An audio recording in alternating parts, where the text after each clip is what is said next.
प्यारे बच्चों, अस्सलाम वालेकुम। उम्मीद करता हूँ आप खैरियत से होंगे।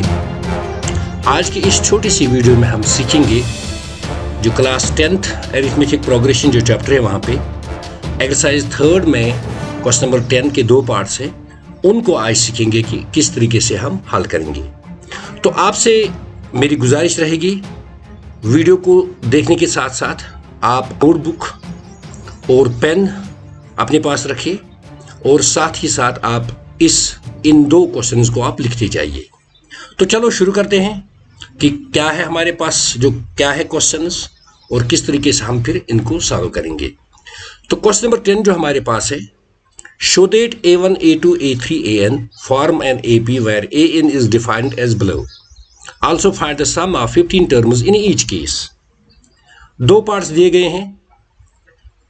तो पहला पार्ट जो है an is equal to 3 + 4n और दूसरा पार्ट जो है an is equal to 9 - 5n। सबसे पहले हम क्वेश्चन को समझेंगे कि क्वेश्चन क्या है। क्वेश्चन हमसे पूछता है कि A1, A2, A3 so on AN form an AP, यानी A1 पहली टर्म, दूसरी term A3, A4 so on AN, ये एक AP बनाती है। और हमारे पास जो AN है, यानी जिसको हम कहेंगे nth टर्म, वो दी गई है। पहले पार्ट में AN is equal to 3 + 4n और दूसरे पार्ट में हमारे पास है AN is equal to 9 - 5n। सबसे पहले हमें समझने की ये जरूरत है कि ये जो AN है ये क्या है।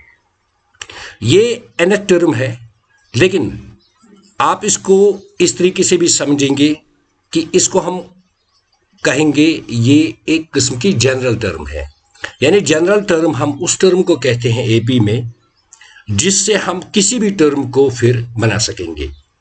यहां पर आप देखेंगे, सपोज हम पहले पार्ट की बात अगर करेंगे, हमारी जो जनरल टर्म है AN यानी nth term is equal to 3 + 4n।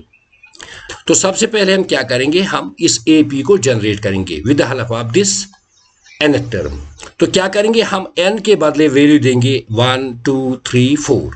जैसे यहाँ पे है AN is equal to 3 + 4n, तो जब हम n का वैल्यू 1 देंगे तो हमारे पास आएगा A1। तो यहाँ पर भी n का वैल्यू 1 हमने देना है। तो जब हम ये वैल्यूज पुट करेंगे तो हमारे पास क्या आएगा, जैसे n का वैल्यू हम देंगे 1, 2, 3, तो हमारे पास क्या आएगा, A1 is equal to 7, A2 is equal to 11 and A3 is equal to 15। देखिए A1 यानी n के बदले आपको 1 देना है, तो यहां पर आएगा A1 is equal to 3 + 4 × 1, that is 4, 4 + 3 7। तो आपकी पहली टर्म जो है वो है 7। अब हम n के बदले जब 2 देंगे तो ये बन जाएगा A2। तो यहां पर अगर हम n के बदले 2 वैल्यू देंगे, 4 × 2 इज 8, 8 + 3 is 11। इसी तरीके से A3 जब आप n का वैल्यू 3 पुट करेंगे तो we will gate A3 as 15। अब हमारे पास 7, 11, 15 ये एक AP है और जिसमें कॉमन डिफरेंस 4 है। अब हमारे पास पहली टर्म भी अवेलेबल है। अब हमारे पास नंबर ऑफ टर्म्स पता है, क्योंकि सम हमने निकालना है 15 टर्म्स का, दैट मीन्स n इज 15।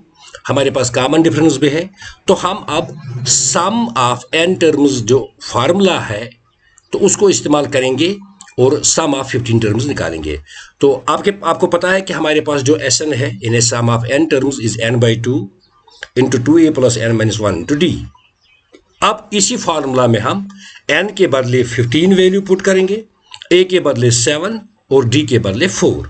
तो इस तरीके से हमारे पास आएगा S15 15/2 × 2 × 7 + 15 - 1 × 4। तो आगे जब हम इसको सिंप्लीफाई करेंगे, 2 × 7 इज 14, 15 - 1 इज 14 × 4, और सिंप्लीफाई करेंगे 14, 15/2 × 14, 14 × 4 इज 56।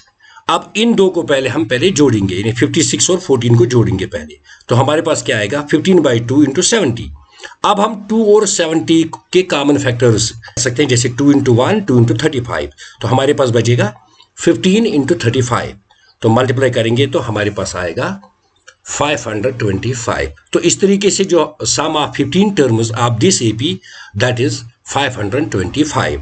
तो अगर आप चाहेंगे आप इसी तरीके से आप दूसरा पार्ट भी करेंगे, लेकिन चलो हम ही यहाँ पे करते हैं, तो आप साथ साथ ही बने रहेंगे। तो दूसरा पार्ट हमारे पास जिसमें हमारे पास जो nth टर्म है यानी जनरेटर है वो है an is equal to 9 minus 5n। तो सिमिलरली हम क्या करेंगे, यहाँ पे n के वैल्यूज जो है वो हम पुट करेंगे 1 2 3 4 to get the terms of this AP। तो जब हम 1 2 3 4 5 इसमें पुट करेंगे तो हमारे पास क्या आएगा, A1 is equal to 4, A2 is equal to -1, A3 is equal to -6 and so on. यहाँ पर आप देखिए जब हम n का वैल्यू 1 पुट करेंगे इस फॉर्मूला में तो आप देखिए 5 इंटू 1 इज 5, 9 माइनस 5 इज 4, तो हमारे पास A1 आ गया 4। जब हम अब n का वैल्यू 2 पुट करेंगे 5 इंटू 2 इज 10, 9 माइनस 10 इज -1, तो A2 हमारे पास आ गया -1। तो जब हम n का वैल्यू यहाँ पे 3 अब पुट करेंगे 5 इंटू 3 इज 15, 9 माइनस 15 इज -6, तो हमारे पास जो A3 है यानी थर्ड टर्म है वो आ गई -6। तो अगर हम देखेंगे हमारे पास क्या है, आप 4 -1 6 सो ऑन। ये एक AP है जिसमें D यानी कॉमन डिफरेंस जो है वो है -5। तो अब हमारे पास एक AP है जिसकी पहली टर्म भी हमें पता है, कॉमन डिफरेंस भी पता है, और हमने क्या निकालना है, सम ऑफ 15 टर्म्स। तो अब हम इसी फार्मूला में N, A और D के वैल्यूज पुट करेंगे to get the sum of 15 terms. तो S15 का मतलब है कि n के बदले आपने 15 पुट करना है, 15/2। अब A के बदले आप A जो टर्म फर्स्ट टर्म है दैट इज 4, n के बदले फिर से 15, और जो हमारी कॉमन डिफरेंस है दैट इज -5। तो इसको आगे सिंप्लीफाई करेंगे, हमारे पास क्या आएगा, 2 into 4 is 8, it is 15 minus 1 that is 14, 14 into 5 -5। तो पहले अब हम क्या करेंगे, इस ब्रैकेट में हम 14 को -5 से मल्टीप्लाई करेंगे, so we will get -70 here, क्योंकि एक क्वांटिटी नेगेटिव है। अब इन दो को हम 8 में यानी 8 को हम 70 माइनस करेंगे, तो हमारे पास क्या आएगा, 15/2 इंटू -62। अब हम -62 और 2 में से कॉमन फैक्टर्स को कट करेंगे, तो ये आएगा 2 इंटू 1, 2 इंटू 31, तो अब हमारे पास आएगा 15 इंटू -31। तो जब हम मल्टीप्लाई करेंगे आखिर पे तो हमारे पास जो आंसर आएगा सम ऑफ 15 टर्म्स दैट इज -465। तो इस तरीके से हमने इन दोनों पार्ट्स को सिंप्लीफाई किया है, सॉल्व किया है। उम्मीद करता हूँ आपने समझा होगा, और अगर आपको कहीं पे भी इसमें डिफ़िकल्टी लग रही है तो आप इस वीडियो को रिपीट, कहीं पे डिफ़िकल्टी आई है, कहीं पर कोई चीज़ समझ नहीं आया है तो उसको आप दोबारा देख के उस चीज़ को आप समझेंगे। Thank you.